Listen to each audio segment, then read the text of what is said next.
Casting TV TMJ, promotion Annie Girardot, Nicolas Boens dans un sketch de Nicolas Boens. Voilà, donc je vais vous présenter un peu ma vie. Voilà. Donc je suis née en Suisse, comme tous mes frères et sœurs, en 1940. Donc comme vous le savez, c'était la guerre et on est allé en France. Donc j'habitais en France et je n'ai pas beaucoup de grands souvenirs de toute cette époque, puisque j'étais quasiment enfermée dans ma maison durant quelques années. Donc je dois avouer que j'ai pas beaucoup de choses à dire sur cette époque. Mais ma vie a vraiment commencé quand j'étais ado et quand j'étais à l'école, au lycée. Et là j'ai rencontré tellement de gens, tellement d'amis. Vous savez ce que c'est quand même, les jeunes, on fait les bêtises, on fait plein de fêtes, on s'amuse, la musique. Ah, ça c'était vraiment la jeunesse quoi. Et ça c'était les belles années de ma vie. Et donc après, vers mes 20 ans à peu près, j'ai rencontré ma future femme. Et un peu après, on était assez jeunes quand même, hein, on s'est mariés. Et là c'était vraiment le pur bonheur de ma vie. On a eu 3 gosses super géniaux et j'avais l'impression en les voyant grandir un peu, je me rappelais mon enfance et je me disais mais ils ont de la chance quoi. Et moi j'étais un peu jaloux quoi, de mes propres enfants.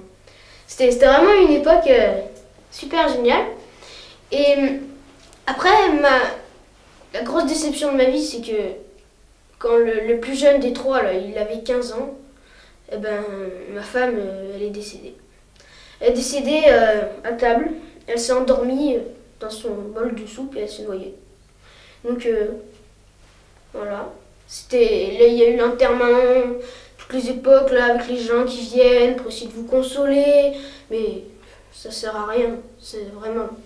Donc j'en avais marre de tous les soucis, tout. Bon, il y avait toujours les enfants, les petits enfants même, mais j'en avais marre. Alors j'ai décidé, j'ai tout abandonné, j'ai pris un billet d'avion et je suis partie, je me suis taillée en Afrique.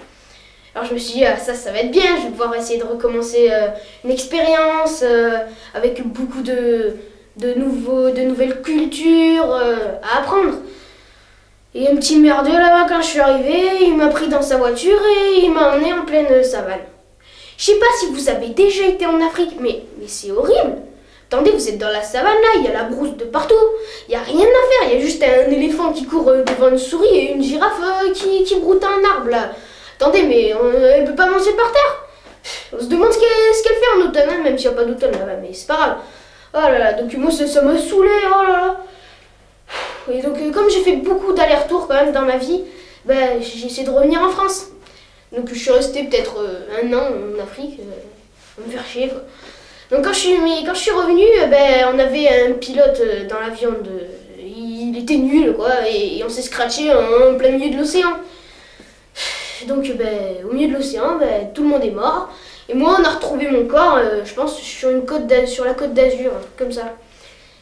Donc ça a été encore un truc de famille, tout le monde s'est rassemblé pour l'enterrement et tout ça, et tout le monde qui était en train de pleurer, machin. Et on m'a enterré. Et alors là, quand vous êtes dans la tombe, mais qu'est-ce que vous faites chier quoi à l'intérieur. Oh là là, c'est horrible, il y a rien à faire, mais vraiment rien. Vous êtes couché là, comme ça, rien à faire, juste à regarder le plafond là, enfin le truc de votre tombe. C'est vraiment nul, alors là j'ai décidé de sortir. Donc je suis sortie et j'ai fait une nouvelle vie. Et voilà, voilà.